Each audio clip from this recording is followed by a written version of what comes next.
there should be a preparation given to the Biden team. Should he be the winner, not if he's going to be the winner, but should he be the winner, make sure he's prepared on day one. And that's something that the transition process should allow to have happen.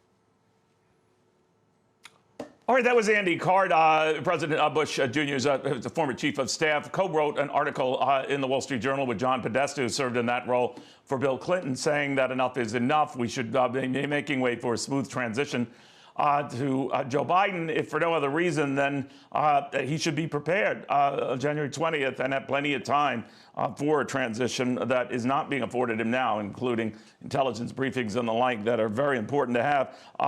No doubt my next guest agrees. Jeff Flake, the former Arizona senator who had supported Joe Biden in this effort, joins us right now. Senator, thank you for doing so. Very good to have you on a Saturday. Good to be here.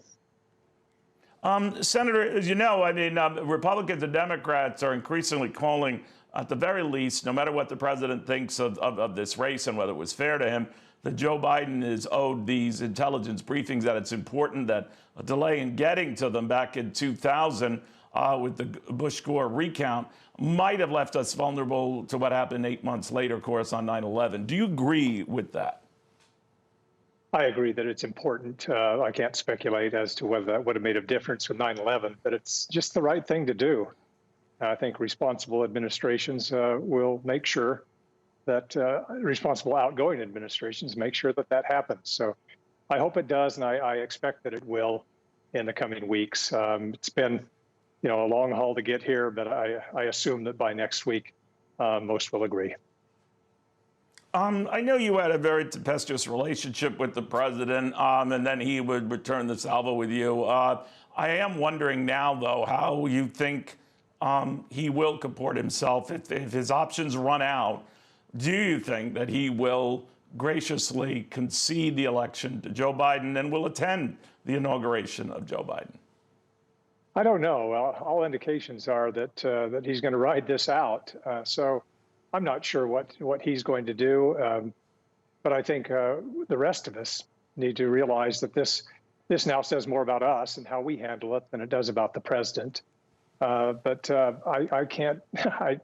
I would think that by the time the inauguration rolls around, that he'll be there. But who knows? Who knows?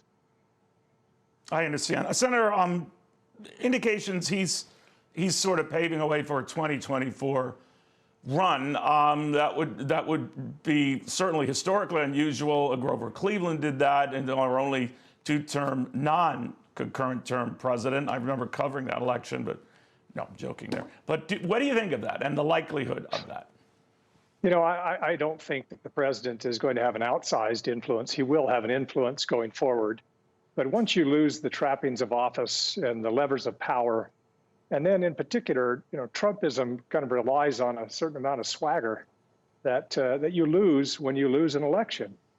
And so I just can't see. I mean, some people are thinking that he's going to be the 900-pound gorilla that's going to determine every Senate race and every House race in the next 4 years. I just don't see that. I do think he will exert some influence. The fact that there are rallies going around the country right now, I think, indicate that. But that's hard to maintain when you lose, like I said, the trappings of office and the levers of power. Indeed, in Grover Cleveland's case, he had won the popular vote, so he could make a stake that he was robbed or whatever in battling for a third bid for office. But leaving that aside, you mentioned the force of nature he is. I'm not quoting you exactly here, in the party itself, and how he could decide on its next nominee. The Trumpism isn't dead, and then that's still, and the supporters he has, including all of these showing up, Senator, in Washington today to express their support and the legal fight to continue. What do you make of that and the influence that these supporters will have on the party? Well, he will have influence, no doubt. And like I said, the fact that these rallies are going on, a lot of people attending them. He had a lot of support. He got 72 million votes.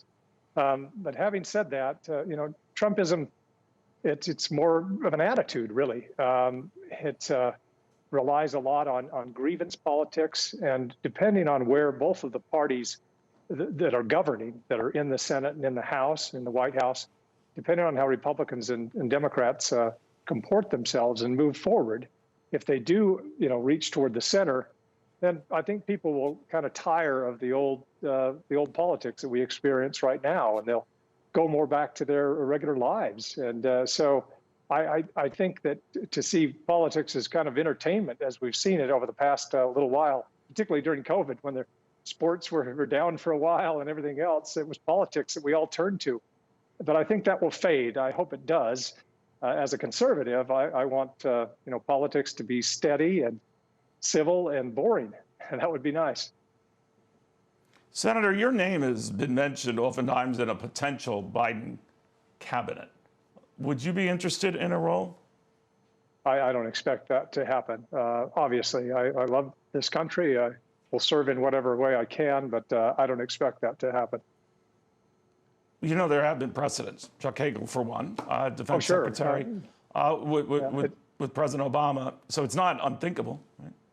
No. It happens more often than not, frankly. But right. But whether I would be chosen, that's what I question. Okay, Senator Flake, thank you for taking the time. We appreciate it, sir. Glad to be on. Thank you.